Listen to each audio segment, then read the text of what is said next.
Hello folks, my name is Jim Worthen. The show is Worthen One-on-One.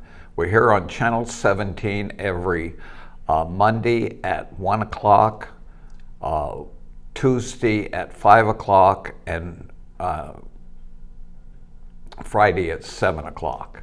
We also have the three different platforms. Mike Nicholson's Facebook, TVSB's website. You go to On Demand and you go all the way to the bottom and you'll find Worthen One-on-One. They don't like me very much. And then you can go to YouTube and search Worthen One-on-One. Now, as I always tell you, I know that much, 5% about everything in the world. You throw something at me, I know that much. Doesn't make me an expert, it makes me a good questioner. In this case, I would say I know 10% about the political dealings in the city of Santa Barbara. My guest today knows 95, maybe 99%. That's our recently elected mayor. Has it been a year? No, it's actually, it only seems like it, Jim. No, I got elected I got elected in November, right. But I was sworn in January. Yeah. Randy Rowse. Randy, so nice to have you. I feel honored. And as I say, I won't know that much, but I'll ask you some good questions, I think. I'll get you up to the 6% range if we're lucky. I don't like people who up-joke me. Randy, where were you born? I was born in West LA, actually. Grew up out in East San Gabriel Valley, out in West Covina, kind of near the Pomona area. And came to UCSB about 50 years ago to go to school, and that's been there ever since. What year was that? 72. We were there at the same time. Oh my gosh. I, in fact, was in a student cafeteria doing 2 incompletes when the riots broke out. You had nothing to do with those two. No, I really didn't. I was more into my own quiet riot of being I lived in a fraternity, I played rugby, I did all the things you're not supposed to do while you're a student. So you weren't out on the streets being harassed by the LA Special Operations Team? No, I think we stood in the condos behind there and watched it and drank beer while it was going on. Well, they were a tough group. I was out there working for Governor Reagan and Bob Lagomarsino, and these guys come into the chancellor's office. They're 6'2", 220 pounds, all muscle, and it really stuck in my mind when they looked out. And that day, we happened to be surrounded at the administration building by demonstrators and semi-rioters, and these guys said they had to, by the way, have at least an associate degree to be on this, and they said, "What are these idiots doing? This is the most beautiful place in the world." They could see the lagoon and from the chancellor's office. So, what did you major in at UCSB? I was actually an environmental studies major. My degree ended up being in geography and a minor in history. But ES major, we can change the world, make it better. Right after that oil spill, that became actually the biggest major at UCSB. And the good part is it was a very comprehensive major. You got a little taste of everything, so it was interesting at the time. Let's roll back. Where did you go to school? You were in West Covina High School. West Covina High, West Covina High, and like I said, came up here. Spent a little part of my university time. I went to school in Sweden for a while, and which is learning probably one of the least useful languages you can learn for the rest of the Western world, but. Did that and came back and finished up and graduated in '76. Tell me the story of your family in Sweden. Well, it's kind of interesting. I was talking to you earlier about that when I was giving Bill Pintard, I should say, the trophy for winning the World Series again with the Foresters, Santa Barbara Foresters. And Bill's married to Bill Burka's daughter, Bill Burka, the famous Laker coach for all these years. And, but Bill's wife and Bill's late sister-in-law were both born in the little village where my grandmother comes from in western Sweden. And it's Solveig's sister Brigitte used to think we were related because in that town, chances were you were probably related. It was really small, so that was kind of interesting. Well, Bill is a piece of work. He is really a wonderful person. I had him on a week or two ago, and he and I met about the same time that Bill Burtka, I think he was athletic director for the city briefly. He actually started our rec program. Yeah. So Parks and Rec now, because Bill got all these programs going. Yeah, he banned me from church league baseball for 3 games because I leaned in too closely to get hit by a ball. I argued with him. Well, I attacked the umpire with a baseball bat. That sounds more like you. Okay. Yeah. Everybody, my brother and the other coach, who was the minister's son, tackled me. I wasn't going to go, but that's when the umpire was behind the pitcher in church league, and I went running out and I yelled at him, "Church league, you are a bodily excretion." So Bill didn't like that much. Right. No, he was great. He did a lot for our recreation department. Oh here. yeah, no, he really created a lot of the programs we have still today. Yeah, I think he created church league and other slow pitch and girls softball and everything. Well, he was actually out there the day that we rededicated the field at Pershing Park, and the Foresters come in, and we dedicated to the late Gary Woods, who played here at City College and all that. So, yeah, we've had some great athletes come out of here. Oh yeah. So, I think you mentioned rugby. What did you play in high school? I played football and basketball in high school, but they didn't have rugby. Yeah, they didn't have rugby. I came up here and football was going back out, and so a lot of guys that came off the football team were playing rugby, and they had started rugby here back in the mid '60s. And so, and I always thought it's a beautiful game. It's a really fun game to play. Probably the best spectator sport there is in terms of you have constant motion, contact, and all those things. So really enjoyed myself playing rugby over this time. Yeah, it's, as I recall, it's like the 2 lines in football, except they're pushing on each other. Yeah, when the things that Americans have to learn, is that when you tackle somebody, the play's not over. That's just the beginning of the next play. Yeah. So Europeans watch American football and they're wondering why the breaks? That was fun 6 seconds. Same thing with their football, soccer. Yeah, exactly.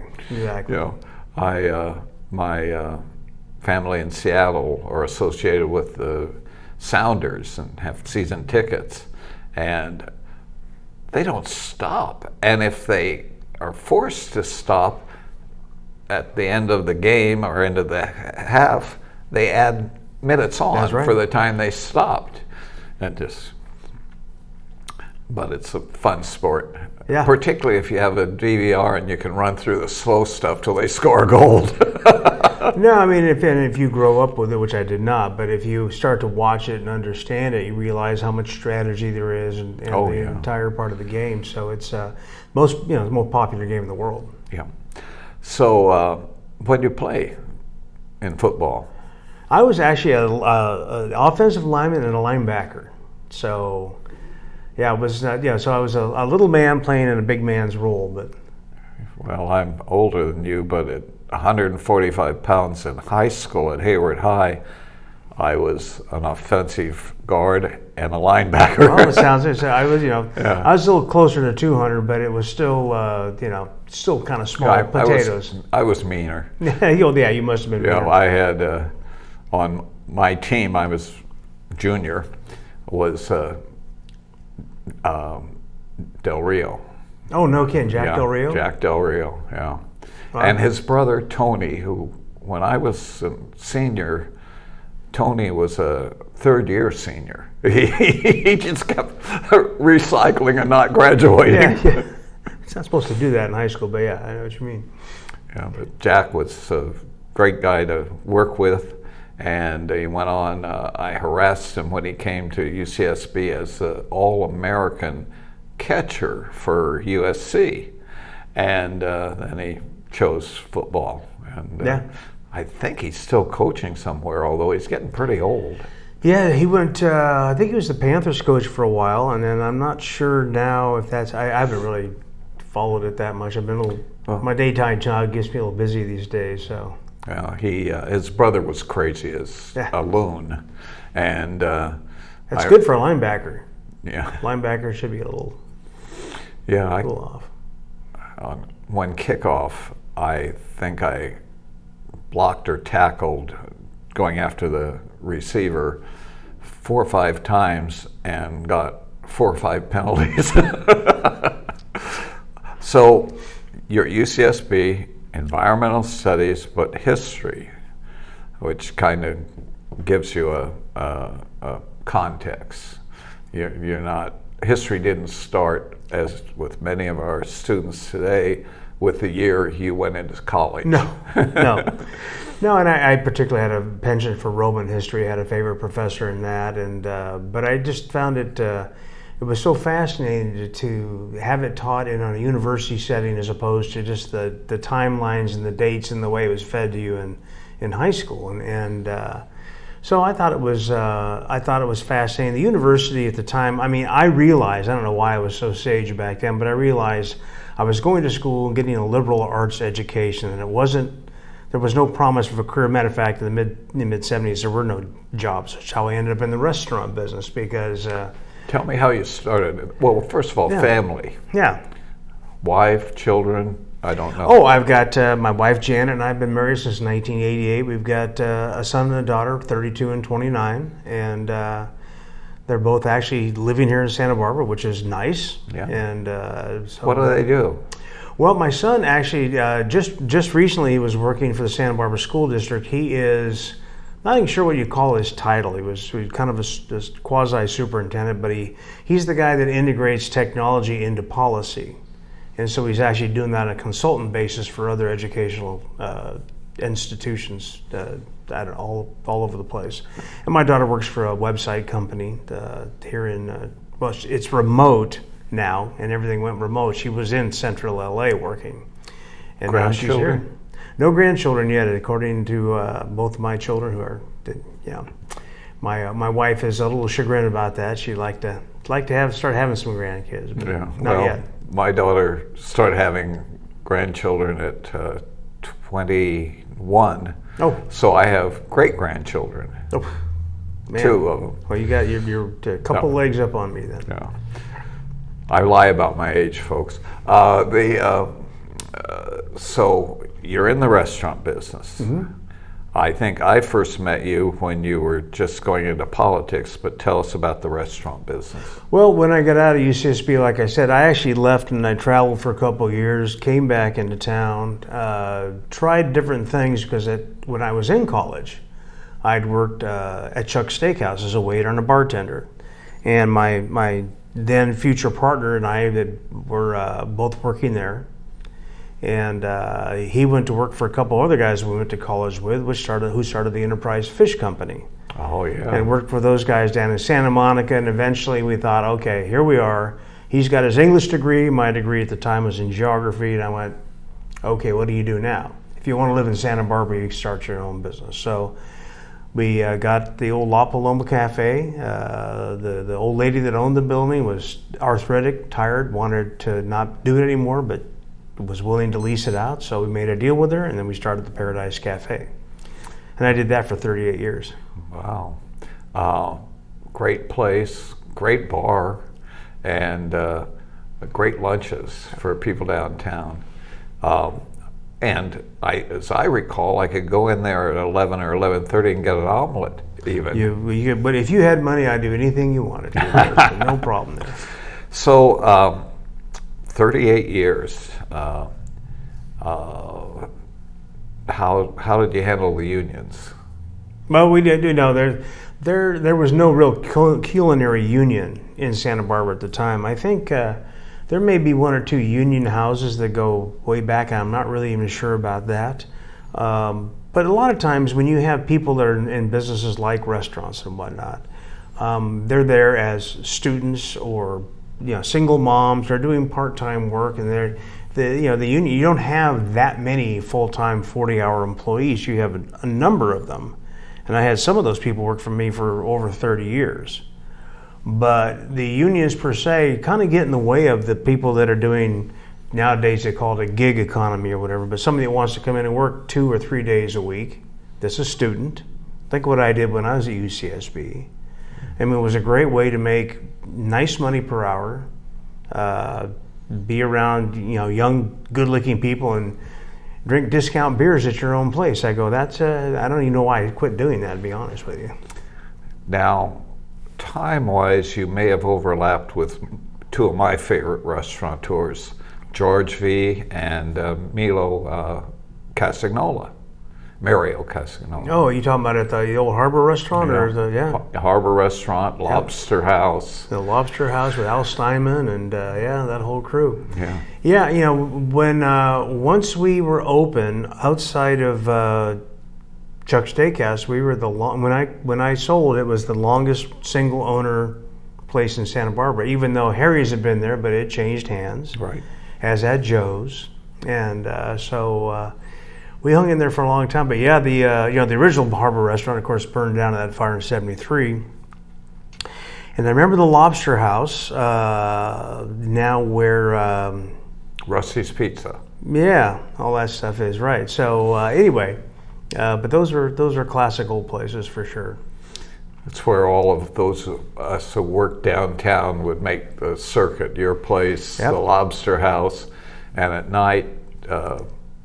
Next to you or with you, if you went into the harbor, Casagnola knew you, made sure you got a table, even bought you the first drink, and you just great people. Yeah.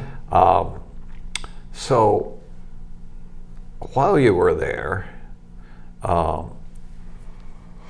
you were approached by many people in the community of both parties for an appointment to the Santa Barbara City Council.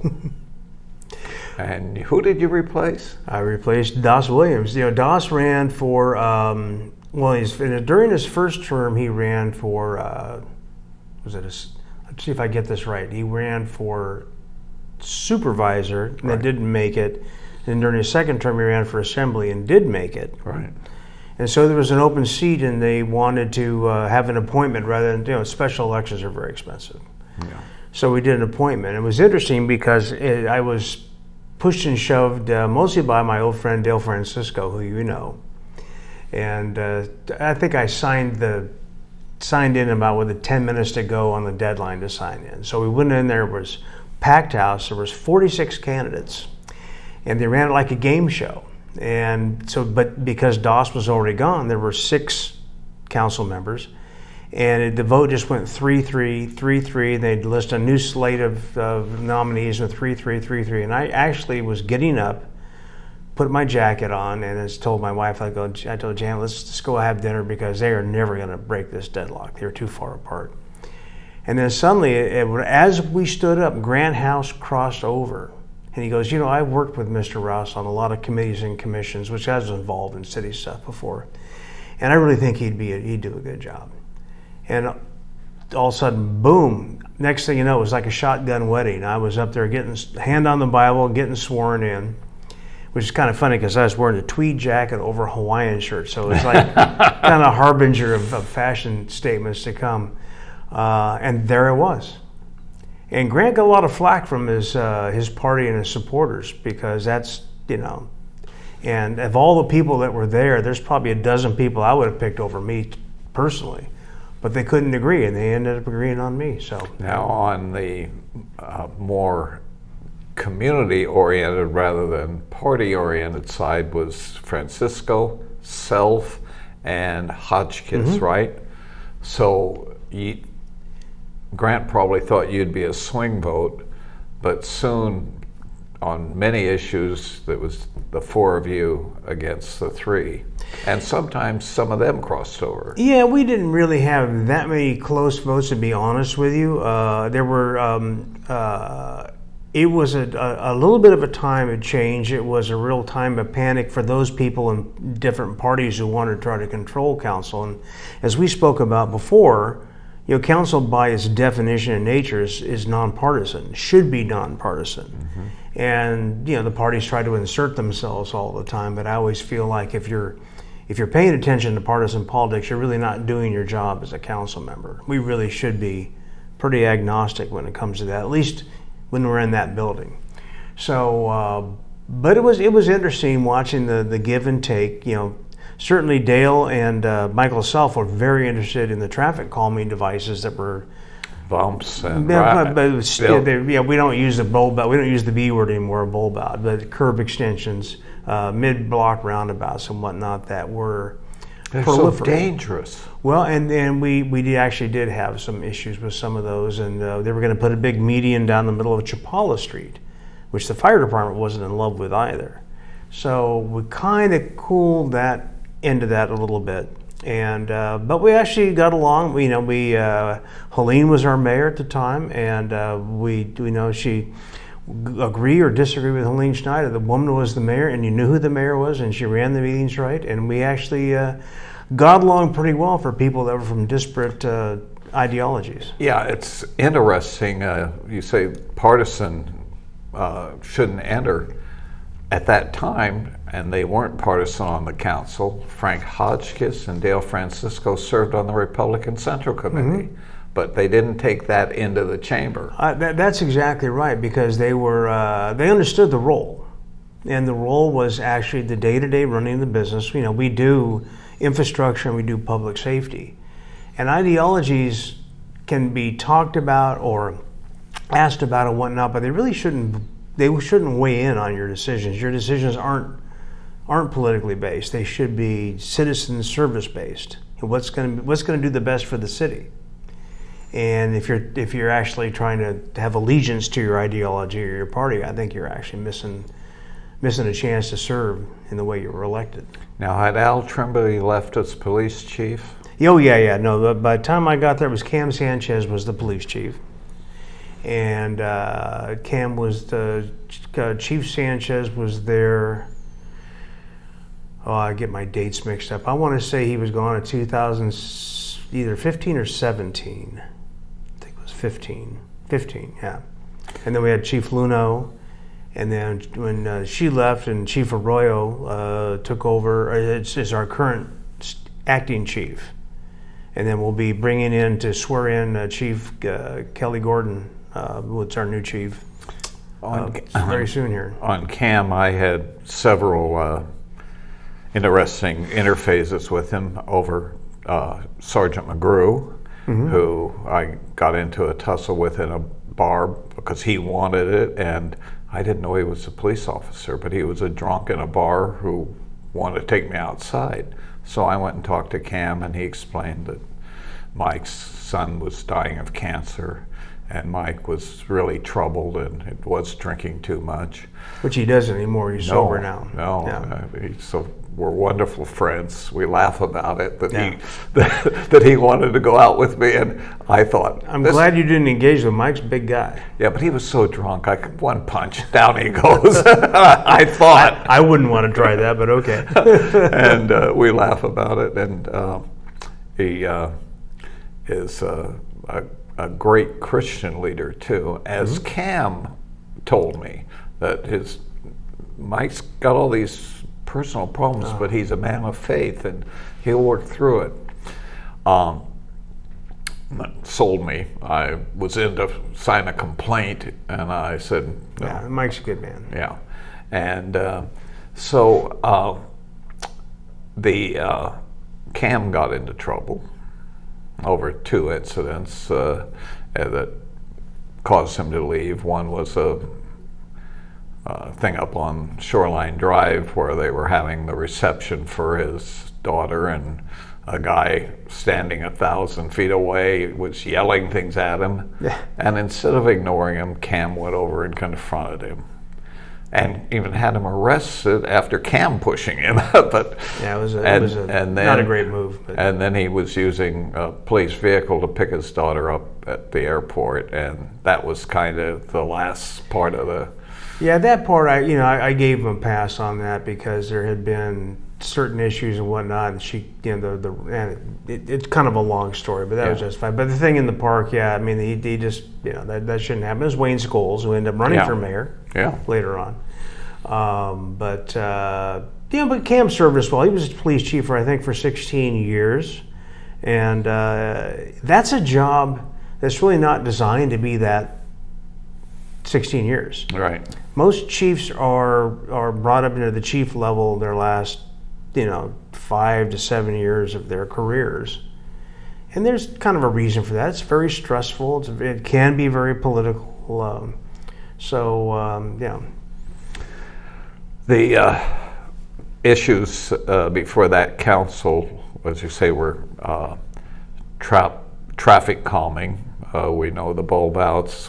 By the way, I got a new little Nissan Kick, and I left the smoke shop and turned away from Milpas, and I turned and ruined my front tire because I didn't realize there was a bulb out there. It was new, and I had to pay for it. I couldn't talk Nissan into treating it as under warranty. Well, at that time, we were actually, the curb extension thing is not something that is unique to Santa Barbara, but we were actually building them a little out of spec, longer than spec was called for.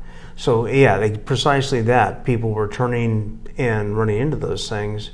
Bicyclists were dodging the traffic. Yeah, exactly. So it was a good thing to kind of move. We're doing things now. We have a fabulous traffic engineer who we get logical things done, and we do them correctly now. So well, and you seem to, as a council and under your leadership, to listen to other people, not just the pro-bike or. Well, you listen to CAB, you listen to other people who are concerned about the taking away parking, taking away traffic patterns that people have been used to for years, and seem to be resisting a little bit. Well, you have to be measured in all of these things. Number one, you're expending taxpayer dollars, so you better justify what you're doing.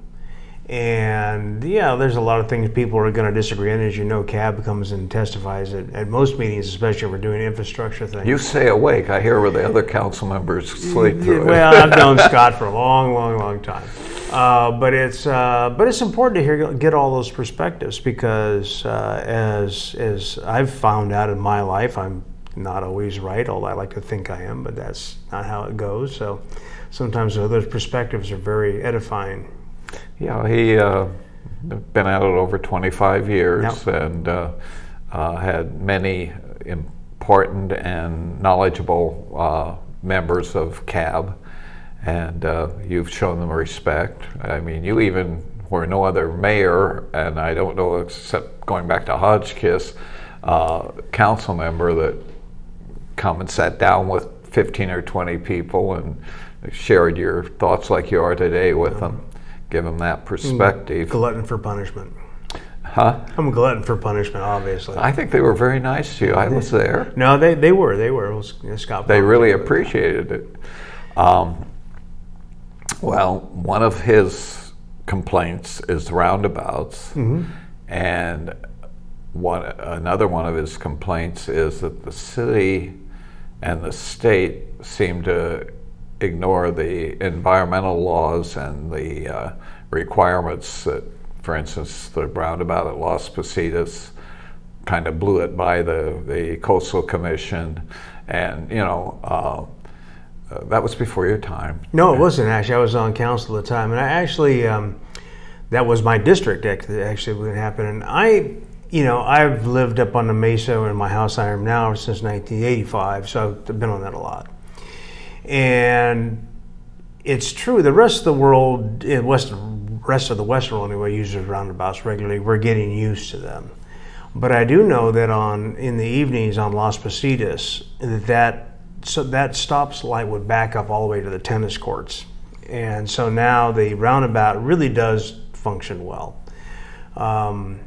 So I disagreed with Scott on that one. I think that's done really well. There's a few mid-block roundabouts, like the ones up on the Upper East. Those are the ones that really haven't functioned the way they should. You mean the little ones in the middle of the street? Yeah, those are the ones where, there's... I don't know because I haven't been with any European touring them, but there may be one in Santa Maria, but most roundabouts, I'm told, in Europe take several acres. They're big, and circling them and the different traffic patterns. Well, the ones in the bigger cities, certainly. The craziest one, of course, is the Arc de Triomphe. If you ever sit on top of that and look down in the traffic, it looks like when you take those little magnetic particles and you move the magnet around, you can't tell which direction the cars are supposed to be going. It's pretty crazy. But the smaller ones, the mid-block ones, I think are problematic. But I really do think that the traffic has been handled well. Like, even though the Coast Village Road one that goes by the freeway, people are still trying to figure that out, but we do move traffic through there a lot better. Now, what we need back at Coast Village Road is a southbound on-ramp. Yeah. That's going to bring back, and that's in the plan. But having that gone has been a real problem for a lot of years. Well, we're going to face the roundabout at, what is it, at the other end of... Oh, Los Patos? Pardon me? Los Patos and Cabrillo? No, the other end. Oh, Olive Mill and Coast Village Road, right. Yeah, that one's... There isn't room for it. Well, there actually, I've seen the design, but that was always the joke, is that intersection is such a weird piece of engineering. They say it's the only place in Montecito where people make eye contact. Because you get up there and you've got 5 different, entrances. And then you get, of course, there's the freeway entrance southbound there. One of the big problems with that, once again, was exacerbated by the lack of the southbound on-ramp at Cabrillo on the other end. And now, so all this traffic funnels down CVR to go to the southbound. Because we never got people to really travel on the Milpas or Garden Street like we thought we would when we did, when all this was conceived in the first place. Caltrans didn't want to have the left-hand entrances anymore. They're against those, a safety thing. So this is what we had to do. Sheffield and Coast Village Road. And the traffic pattern there is still, you mentioned the first roundabout. Yeah. I had a friend who, like the first or second week, plowed right into the middle of it in his truck. Oh, the one that lost at Las Positas?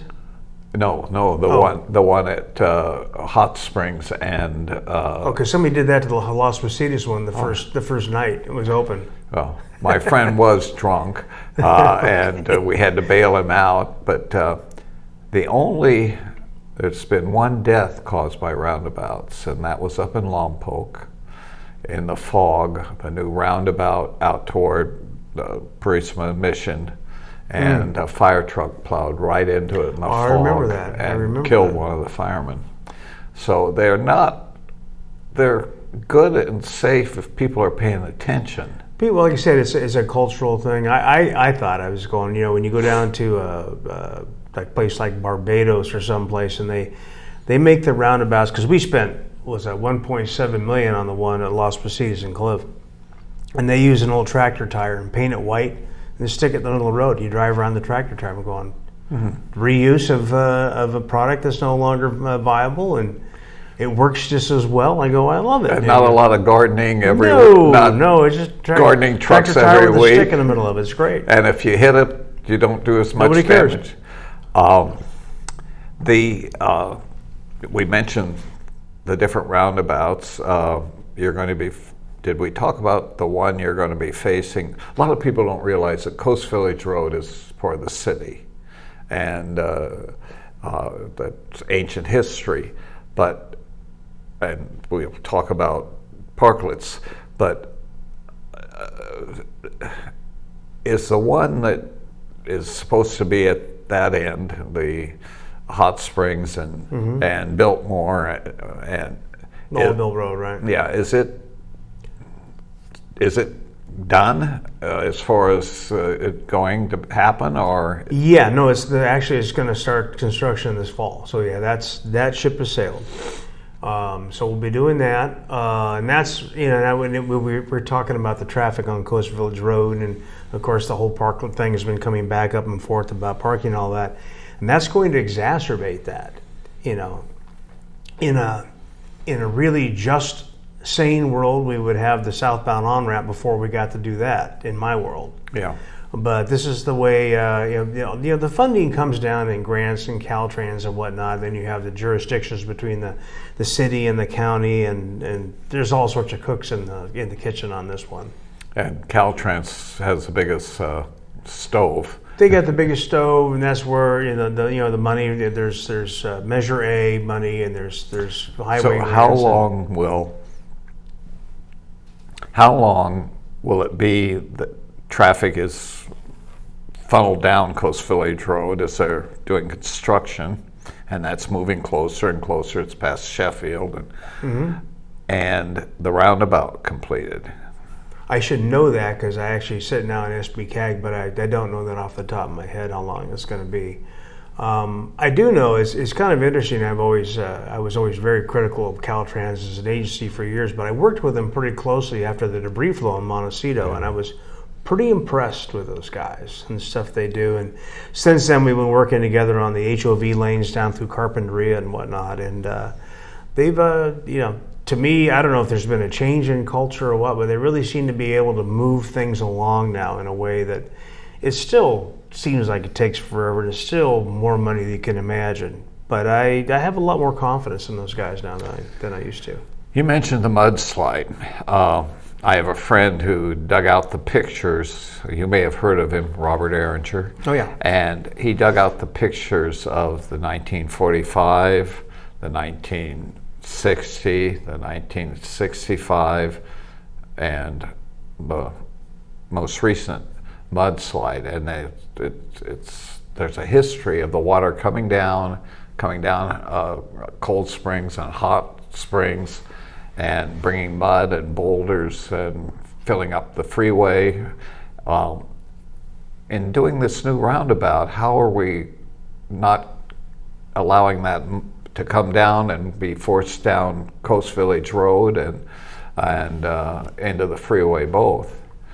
Well, I didn't work with it intimately because it's a county thing, but I know that the new debris basins, and of course the ring nets, I think, have to come back out again. The ring nets for boulder retention up there, but the maintenance of debris basins and flood channels is critical. And a lot of times we get to the point where we battle with people that are part of the Urban Creeks Council or whatever about taking out a lot of vegetation and things that make creeks not viable. Now that debris flow was an incredible event. I mean, that was just like the 500-year event or whatever they want to say. Yeah, it was mud and boulders. Boulders that were huge, at the size of one of the floods in '64. I was doing reporting for KTMS radio and selling time, and I drove up cold. And the water was coming up over my car, and but it was water. I got up to the old village and got on a payphone to do my report. No cell phones. That's going to payphone. You're dating yourself now. Yeah. So I have real doubts that we'll ever control the flow of at least water off the foothills down to the highway. Well, it's interesting because as you look up at the foothills after that all happened, between the Thomas Fire, I mean, it's the perfect storm, obviously, the Thomas Fire, and then that microburst that happened, and the big system that came through. But if you look up at the scars and the basic geology of the foothills, you can see where everything came down, and you see where the natural paths would be. And since then, FEMA has redrawn the flood maps. The engineers have gone on, and if you've gone up there and seen the new debris basins they built, they're massive.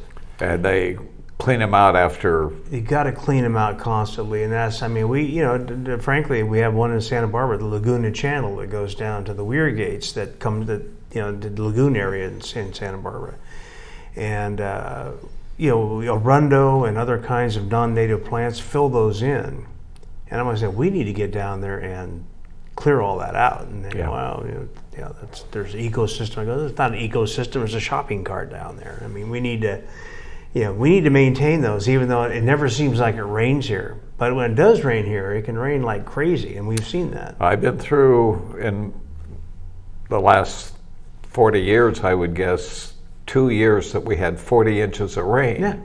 And, 17's the average, and recently 8 or 10 inches. Right. And that's been one of my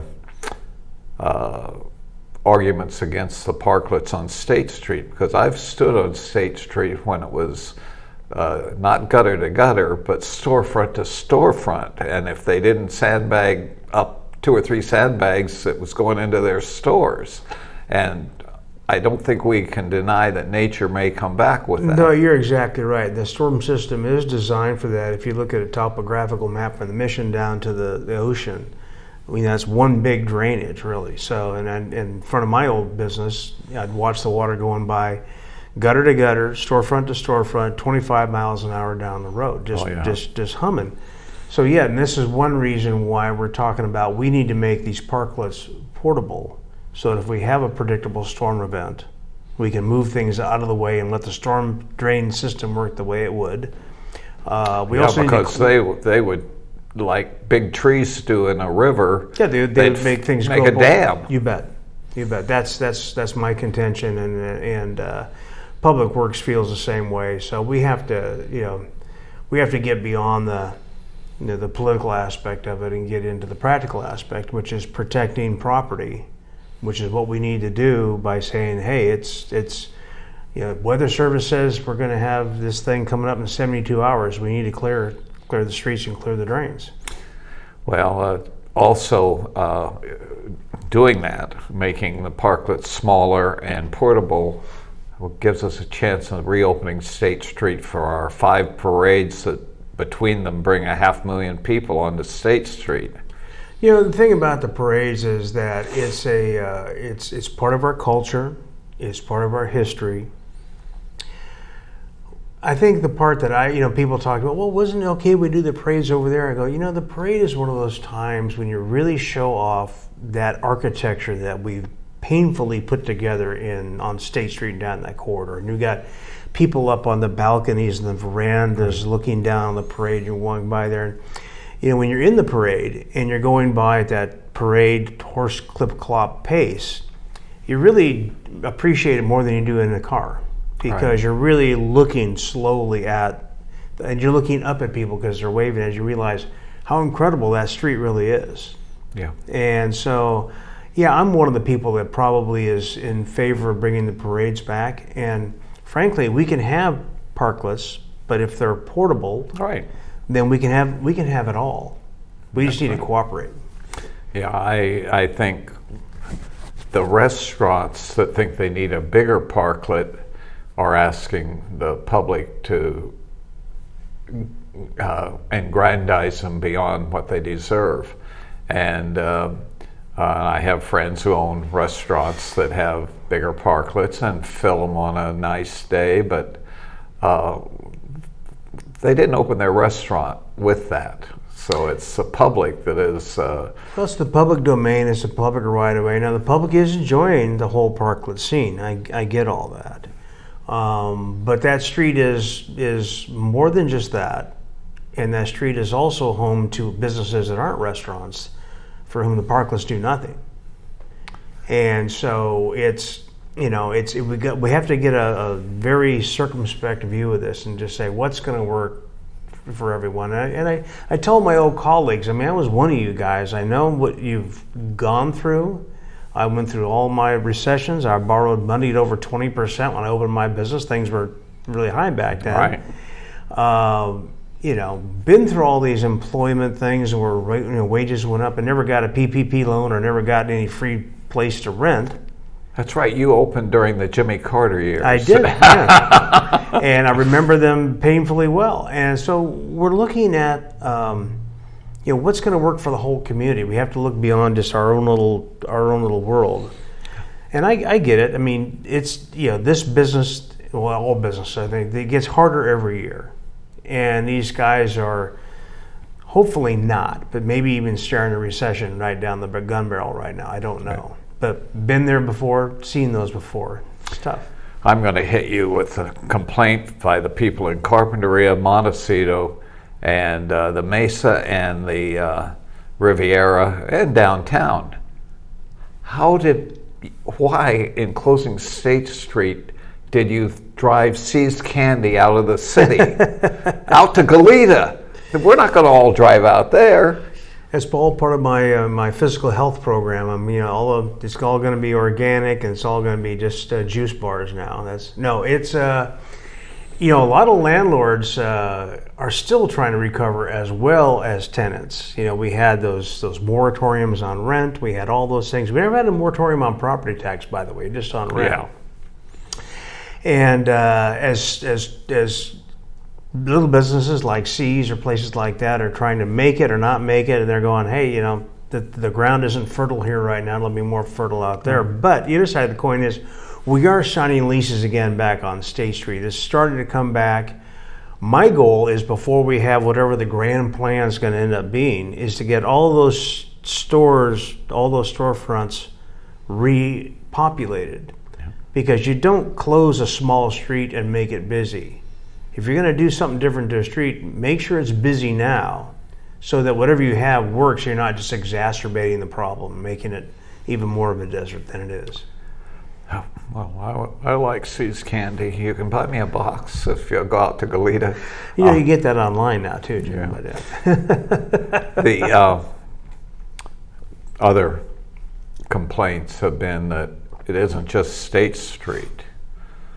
The restaurants are State Street, the promenade are State Street, but at least a block each way off, and most people consider 2 blocks each way off. There are many businesses that aren't restaurants that have been severely, if not permanently, damaged. You bet. Well, part of my what I promised in the campaign, and part of the thing we have accomplished, is we got a hold of some funding to do deep cleaning block by block and added lighting. And in our lighting survey, we found out that some of our standing lights were not even working. So we went through and repaired those. We're adding more lights. For now, just the festival lights, more of the string lights, but bringing the candle power up. So light and clean is a great way to get yourself closer to secure. That's exactly. And so that's the main thing is, and then tourists are always going to come to Santa Barbara. It's always going to be wonderful. What is it going to take to bring the people who live here back to State Street? Because right now they're not there. No. And we need to bring those people back. And that's got to be the focus of myself, the Chamber of Commerce, the downtown organization. What do we do to bring you back down to State? What makes you want to walk State Street again? I walk it many times every day. That's my job. But what's gonna bring my wife back downtown to shop? What's gonna make our friends want to go to restaurants on State and all that? And the off season, because a long time between October to May is just us. We're just looking at each other. The visitors aren't necessarily here, so it's Christmas important. Is an enhancement if we can have it on State Street, if we can have it downtown. Yeah, you're not supposed to say Christmas anymore, Jim. You know that. Oh no. Donald Trump has insisted that we say Christmas, and Rush Limbaugh, and Hannity, an old Santa Barbaran, and that's right. He used to do the traffic reports or something, didn't he? Something at one time. I want to talk to him. I mentored him without him knowing it. He was at UCSB doing a radio show, right. And he made the mistake of arguing about the Gay Rights Day parade, and they fired him. Yeah. But he, in a New Yorker magazine, said there was one local radio show, talk show, that he would call into, and it was, 2 guys arguing, and that was our old head-to-head show. And so someday I'm going to tell him he watched Head to Head, and it became Hannity and Combs when he went on TV. And anyway, he's great ex-Santa Barbara, and he was here about 3 years doing construction. And going back to the whole Christmas thing, is that reinsertion of, whether it's not as the parade, hopefully the parade will come back, probably not this year. I don't think they would be planning already if they were. But that whole spirit, decorating the street. I mean, Milpas does a bang-up job of it. Yeah. They do a fabulous job, and I'm usually in that parade, and they have a great community turnout, and it's really good. We have to bring that back down to State Street. That's got to be where you want to go as a Santa Barbara. Well, Solstice Parade, we've had 2 parades off of State Street. Mm-hmm. Solstice wasn't as successful as everyone hoped. No, it was actually more successful than I thought it would be. I was a little skeptical about Santa Barbara Street, but and I was, I guess for me, I was enjoying it because it was shorter, because I had to be in it again. But then everybody got up in the park, and they seem to be, and there's a lot of pent up demand to get out and do those things. I mean, people are excited about that. Fiesta, I was in my COVID protocol, so I wasn't in the Fiesta parade this year. It was a little bit shorter down Cabrillo, but it was logistically tough because you could go one way but couldn't get back, and so I think there's a lot of chit chat about what we want to do about that next time. I've teased that you were in your COVID protocol to get, so you didn't have to go to all the damn Fiesta things. Well, the funny thing is normally I'd feel that way, except I wanted to be at this one because we're back. Yeah. It was the time we're coming back, and I wanted to be up there with But Father then you would have then you would have had to go to the zoo, and you would have had to go to every darn thing. Well, I'd already gone to a few of the events, Presidentes. going up to it, but then the Friday before it started, I tested positive. So then, even though I was negative by Monday, I still, the city protocols were 10 days. So the media for some reason found that fascinating that I had COVID. And I go, even though you had no symptoms or mayor's mucous membranes, film at 11. I mean, it was just, I don't know. Slow news day. As we're down to the last 5 minutes, let's talk about the elephant in the street, homeless. Mm-hmm. I can say this has been something I've been involved in. Hodgkiss used to call me and Francisco used to call me a vigilante on State Street, and they loved it. Mm-hmm. Arthur von Wiesenberg, the News Press, loved my vigilantism because I had about 17 homeless people arrested. And the difference between me and everyone else was I'd sold a client a restaurant in La Arcata, and there at the museum, there was a little enclave, mm-hmm. and they would gather there, drink, harass the women, harass the tourists, beg, fight with each other, and I would go and tell them to quit it, and they'd get upset, and they would start kind of threatening me, and I'd call 911. Even the people in the museum had done that, but they didn't stay there to sign a complaint. I stayed. That is a big problem, actually. Yeah, it is. I mean, a lot of people were complaining, but I stayed. I offered to make a citizen's arrest. I made sure, and sometimes I thought it was doing a service to them. 2 guys in the middle of State Street, drunk at 11 o'clock, and fighting. Somebody's going to get hurt by a car, and they were doing that and passing out. And I thought, I'm not anti-homeless. I'm that's criminality, and so I stuck with it. And as I say, the 3 people I just mentioned thought it just was wonderful. A couple of months ago, we were maybe about 6 months ago, Arthur, the publisher of the News Press, mm-hmm. and I were walking up State Street, and there was a guy there. He wasn't being aggressive or anything. He had his "give me money" sign, and he looked at me, and I said, I had him arrested, to Arthur. We went up the street a block, came back, he was gone. And but these were people who were in need. and we weren't. So what are we going to do? I think the outgoing police chief has done a good job, particularly over on the side streets and everywhere, of moving them along, offering them services. Well, a lot of it's political will to go on. But so a couple of things that we're doing right this moment is we're forming these different groups now that are what helps is presence. Right, we've done the Dignity Moves project on Santa Barbara Street, which we'll see how that goes.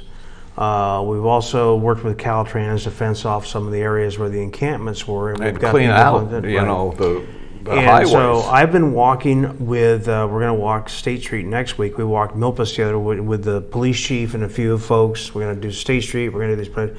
Be a presence. Get up to the businesses. Talk to people, but enhancing the number of feet on the ground.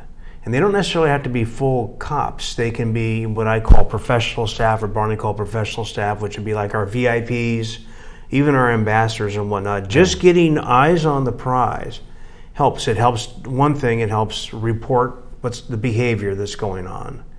And number two is it helps give the confidence to people that are visiting downtown that somebody's watching this go on.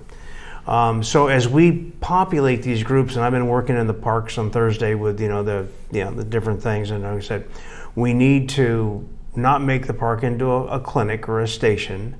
We've moved a lot of our services down to where the rescue mission is on Cacique, but now we need to support around where the path is down there in Cacique. We need to make sure we have presence, because it isn't so much demonizing people, it's not accepting the behavior.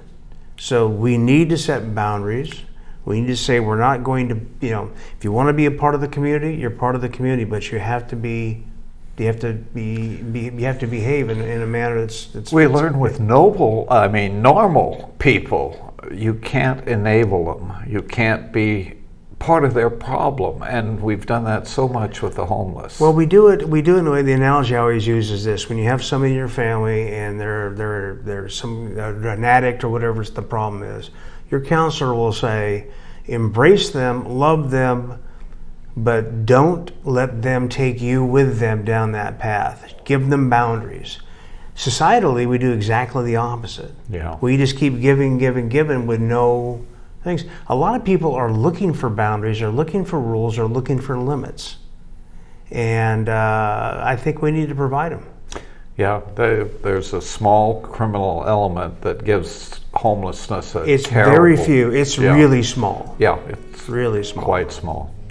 Randy, thank you so Jim, much. Yeah, my pleasure. We'll do it again, I hope. We do. Are you off? Not quite.